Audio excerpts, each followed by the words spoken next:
what are your I guess thoughts around sports drinks? Hmm. Just as we're on the topic of social media, Yeah. one of the big drinks out right now that is being that is being marketed to kids Yep. is the I don't know if it's an energy drink or vitamin drink or whatever it is, the Prime The prime drink. I don't one. know too much about it, but I know it's big, and it's been all over the news, Yep. Yep. negative and positive things. Yep.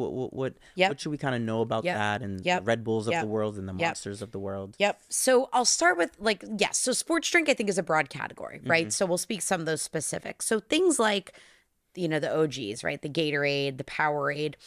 There is a place for those, Mm-hmm. right? I think they get kind of demonized because they have sugar, right? Yeah. So I always say those types of sport drinks, they're not made for the kid that's sitting on the couch playing video games all day. They're Mm-hmm. not made for the inactive kid. They're made for the active growing athlete, right? Or someone that needs those extra electrolytes, Mm-hmm. sweat replenishment, but or fluid replenishment because of sweat. So those types of things, though, if you're exercising for more than 60 minutes and it's intense or in extreme temperatures, sport drinks, that's when those are recommended, right? If you have a really super easy practice and you've eaten balanced throughout the day, water's fine. Mm-hmm.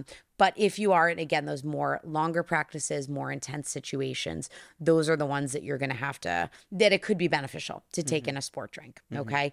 The ones with the caffeine, the Red Bulls of the world. Oh God, there's so many out there, right? I'm Yeah. like, I don't want to drop my microphone, so I won't pick my hand up, but big X, right? Like the amount of caffeine in them. Honestly, I would rather a kid drink one cup of coffee than, again, I'm not going around recommending children consume coffee. Sure. I honestly tend to I tend to steer adolescents younger away from caffeine. Mm-hmm. Because the levels in those they're higher, right? A cup of Right. coffee.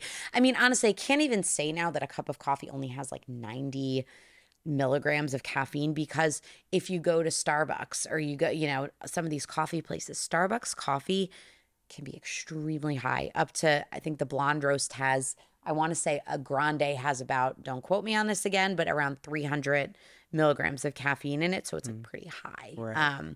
And yes, caffeine can give a little bit of a boost, but it can also, if you're not used to it, it can make you jittery Mm-hmm. or shaky. Again, not great in gymnastics, right? And it can cause stomach Mm-hmm. distress, right? So I always say caffeine stimulates everything, including your digestive system. So I think that like a lot of those products, those energy drinks, a lot of them are also loaded with sugar Mm-hmm. and caffeine. No bueno. Mm-hmm. So I don't recommend it. The Prime one is definitely a new one. I believe it came from an influencer. Yes.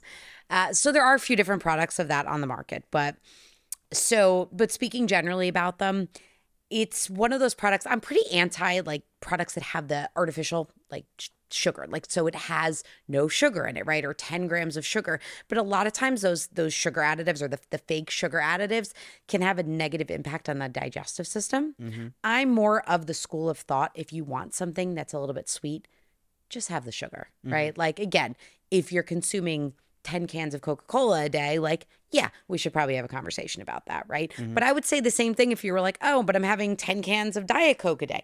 Like, that's the fake sugar. But again, moderation.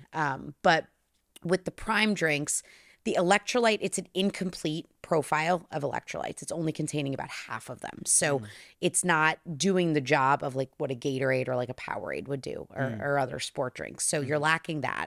You have the fake sugar in it. Some of them have caffeine, some of them don't, right? So the ones, if your child is drinking it, I would make sure, I mean, I wouldn't probably recommend it, but I would really make sure it's not a one that has caffeine in it. So 200 milligrams was the amount that I saw in most of the products. So that's about the equivalent of like 2 standard cups of coffee. So the bottom line is, again, this was not developed through science, right?